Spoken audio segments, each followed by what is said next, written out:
My name is Carolina Gilcapi. I'm the owner of State Adventures, and I'm here to tell you about some opportunities for some beautiful study abroad programs that we specialize here at State Adventures. I have been creating beautiful, curated experiences for the last 20 years. I am a specialist in Latin America with over 55 of my own expeditions down to the beautiful part of the world of Latin America.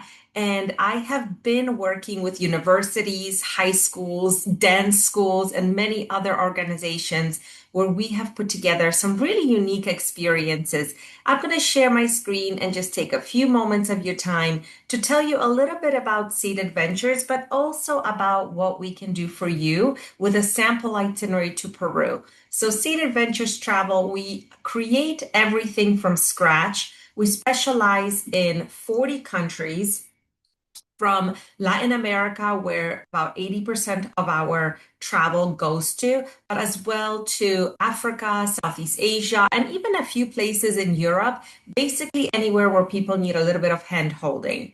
We have been featured in Travel and Leisure magazine as South America experts. We have been in over 30 magazines, podcasts, articles, you name it. We love sharing our passion for travel and creating something really special.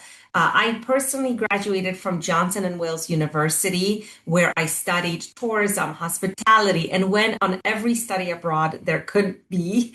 So I have a lot of experience in that area, and I love leading groups. I personally travel with groups every year, but I also create private tours with our own guides, our own drivers in 40 countries. So even if I am not the leader, we have exceptionally fabulous uh, uh, tour guides that will join your groups. Some of my favorite places to send students are Costa Rica, Peru, Argentina, South Africa, and so many others. But these are the places that have a lot of culture. They have a lot of adventure. There's things here that students will really keep for the rest of their life, like I did 20 plus years ago when I did all those study abroads. Of course, we are licensed, bonded. It's a safe experience. They will be with an adult at all times. It's very immersive. It's all about the experience. We actually build the trip with you day by day to make sure it fits your school, your group. But the idea is that the students will walk away with something transformational. But also, there's so many unexpected things that I love to create for the students, like cooking throughout the countries they're going to, being really hands-on, spending the night with an indigenous community, going to research centers and spending time in museums and galleries after they close to the public, something really special and memorable for them to bring home. You will have all my contact information. Here's just a few photos of some of the groups and some of the experience that we have done in the past. And now I will share with you an itinerary to Peru that I created that I would love for you to consider for your school, for your groups, because I think Peru is one of those really magical places. And it's also on so many people's bucket lists. So I think it's a very easy group to fill. So this trip can be done any day of the year. We will discuss seasons. I simply picked December because I know that is winter break for students. So this is just to give you an idea of what fits in 8 days in Peru, how much experience they can have. They will arrive in Lima. Big sign, they can arrive on multiple flights, so it doesn't matter if they are coming from different cities. And we will greet every person at the airport, and we will actually spend the night at the Wyndham, which is connected to the terminal. That way we can collect everyone that first night and kind of have a welcome.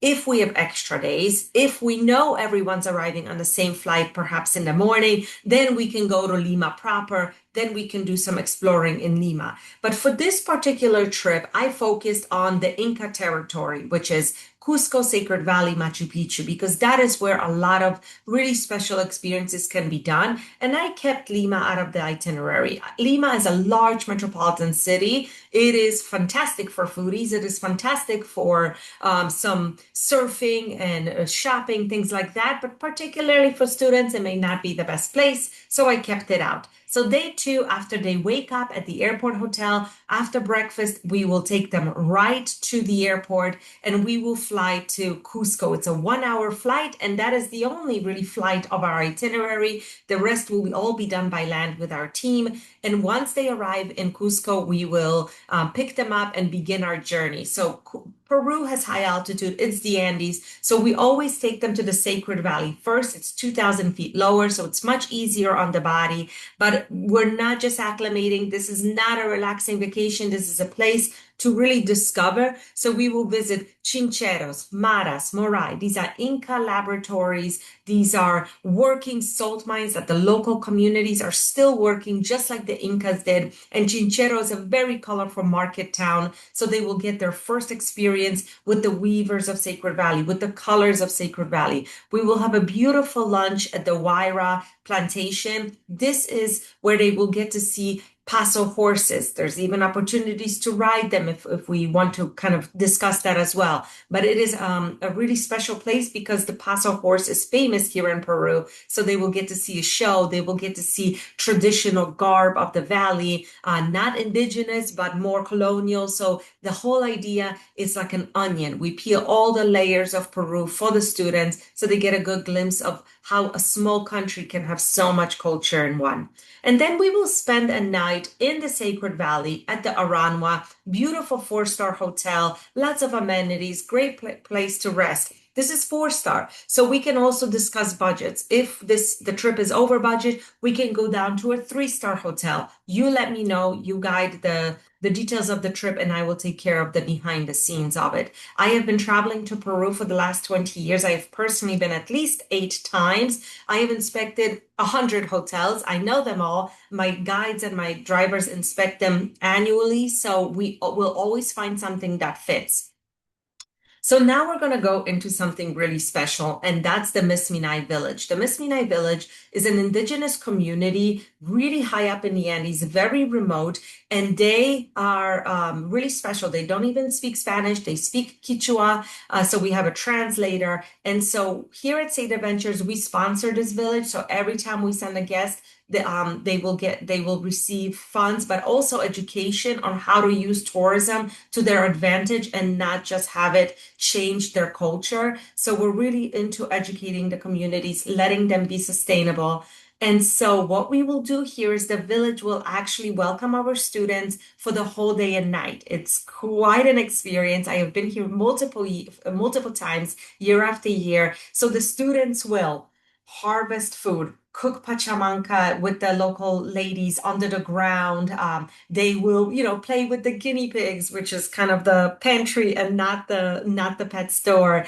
They will go hiking. They will have a shaman ceremony to do a blessing. They will see beautiful views because they're up in the Andes, and so many other things. I mean, there's 60 families that live in this community. So each family will take 2 students and they will host them in their home. After dark, we'll build a fire, we'll have a beautiful dinner, we'll go stargazing because the skies are amazing in Peru, and then they will spend the night in the family's homes. So very rustic accommodations, but clean, really wonderful to spend time with the family. This is what the dining rooms look like. I just love this experience. It is truly life-changing to be able to not only get a glimpse of life in the Andes, but spend a night there. So after breakfast, after waking up, they will continue with the community until it's time to leave. They will do everything. Let me tell you, it is so fun to spend some time here with the villagers. You are going to play soccer, but we're also going to be out in the fields and so on. And then our guide will take the students back out, and we will visit some sites in Sacred Valley like the Ollantaytambo Fortress. So the whole idea is to balance bucket list items along with off the beaten path items and experiences. It's a really wonderful way. After seeing the ruins, having lunch, we will return to that Aranwa hotel so that students can shower and rest and kind of recoup after all of the adventures. And now we're getting ready for Machu Picchu. So day 5, we're going to go to Machu Picchu, but we're not just going to ride a train and go like a regular tourist. We're going to hike the Inca Trail. The Inca Trail is a 4-day hike, but we offered a private 1-day Inca Trail, which is just the last part of the trail. It's about a 5-hour hike.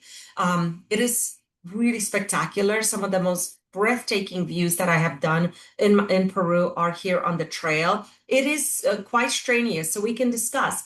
Are some students not able to hike? If that's the case, no problem. The way the private Inca Trail works is that we all get on a train, and then the people who are going to hike hop off at kilometer 104 with the hiking guide. And whoever doesn't want to hike or whoever is not able to hike stays on the train with our other guide and continues to the ruins by train. No problem. We have split families this way many times and it works. And then we reunite in the village of Machu Picchu. Beautiful, beautiful hike, lunch out on the trail, and then you walk into the ruins like the Incas did. Is the only way to do that. And then we spend the night in the village of Machu Picchu. It's a tiny village, completely dependent on the ruins tourism. So it is a learning opportunity. We can really talk about with the students about how tourism affects communities. What happened during COVID when not one tourist was able to come here? These are really beautiful topics to discuss with young people, and Peru is kind of a living example of it. So great opportunities here for sure.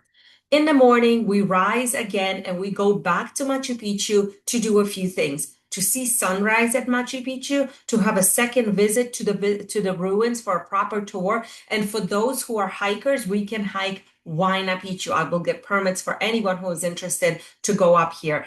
It's all stairs up, all stairs down. I have done it myself. It's strenuous, but not necessarily dangerous or scary by any means. There are some places where the stairs are a little bit vertigo inducing, but we can discuss all that. So those who are not hiking can do a tour of Machu Picchu, of course. And then there's also a smaller mountain called Uchi Picchu, if you see here on the photo. And so that's about halfway of the hike, and we can also discuss doing that instead. After a hike, after our lunch, we get on the Vista Dome beautiful train and ride to Cusco, our final destination, arrive and go to a cool boutique hotel. Cusco is a fun cobblestone city. It is all about walking around, exploring, sitting in the main square, people watching. Lots of indigenous communities come here to haggle with each other, sell to the tourists. So it's colorful. There's always some music going on, great restaurants, great cafes. And now we're acclimated. Now our bodies are feeling good. We've been hiking, we've been moving around. So it's a great ending to the trip. We'll stay at the Mai Tag, which is a great little hotel, perfect for students.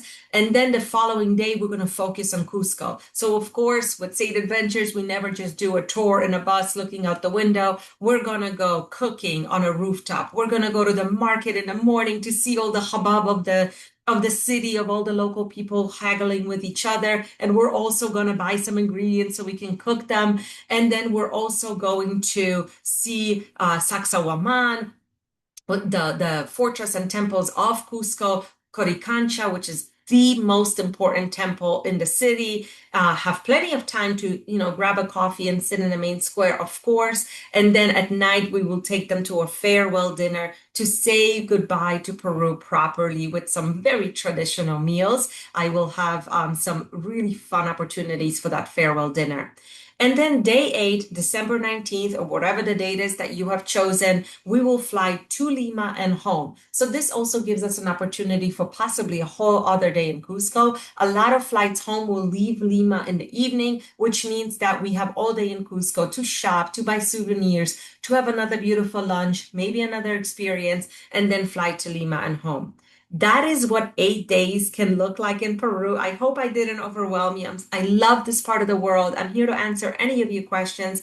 This is just one example of what we do, of what I do in South America to share this lovely part of the world with you. So thank you so much for listening. I hope I inspired you to share this with your students.